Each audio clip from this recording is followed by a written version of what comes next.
దసరా నవరాత్రుల 3వ రోజు అన్నపూర్ణాదేవిని పూజిస్తాం. అన్నపూర్ణాదేవి అంటే మనకు గుర్తుకొచ్చేది కాశీ. ఎందుకంటే అమ్మవారు కాశీలోనే వెలిసారు. కాశీలో ఉన్న భక్తులు కాశీ అన్నపూర్ణాదేవి నివాసమని నమ్ముతారు.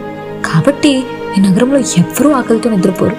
మరి అన్నపూర్ణాదేవి ఎలా ఆవిర్భవించారంటే, ఒకరోజు శివుడు మరియు పార్వతీదేవి పాచికలాటలో నిమగ్నమై ఉన్నారు. శివుడు పందెం వేద్దామని ప్రతిపాదించి ఆటను ఆసక్తికరంగా మార్చారు.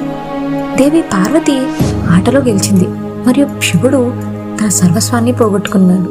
అలా ప్రతి ఆటలో అతని వాసుకి అతని రుద్రాక్షమాలని విసిరేయని చెప్పగా, పార్వతికై సర్వస్వాన్ని కోల్పోయిన శివుణ్ణి చూసి విష్ణుమూర్తి ప్రత్యక్షమై సహాయం చేయడానికి ముందుకొచ్చారు. కాబట్టి విష్ణు యొక్క లీల కారణంగా శివుడు తన అన్ని స్థానాల్ని గెలుచుకున్నారు. ఇక విష్ణుమూర్తి సహాయమని అతని లీలతో ఆటను తారుమారు చేశారని ఒప్పుకున్నారు. ఇది చూసిన పార్వతీదేవికి చాలా కోపం వచ్చింది. శివుడు తన స్థానాలను తిరిగి గెలుస్తున్నారు మరియు ఆట ప్రకారం పాచికలు కదలటం లేదు.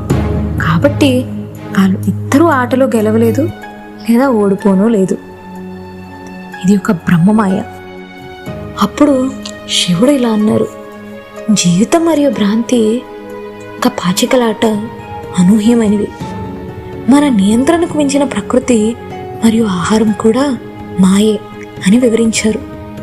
ప్రకృతి లేదా ప్రకృతి యొక్క ఆత్మ అయిన ఈ సుసంపూర్ణమైన దేవి పార్వతి ఆల్రెడీ కోపంలో ఉన్నారు. నేను భ్రమైతే ప్రపంచం ఎలా ఉంటుందో చూద్దాం అని ఆమె ప్రపంచం నుండి అదృశ్యమైంది. ఆమె అదృశ్యం భూమిని నాశనం చేసింది. జంతువులు, పక్షులు మరియు మానవులు భయపడి పార్వతీదేవిని శరణు కోరారు. అది చూసి భగవంతుల్ని కరుణించమని వేడుకున్నారు. ఆమె దేవి అన్నపూర్ణాదేవిగా మూర్తీభవించారు. అన్న అంటే అన్నమని, పూర్ణ అంటే నిండింది అని. ఆమె వారణాసి అని పిలువబడే కాశీలో వంటగదిని ఏర్పాటు చేసి అందరికీ ఆహారాన్ని ఇచ్చింది.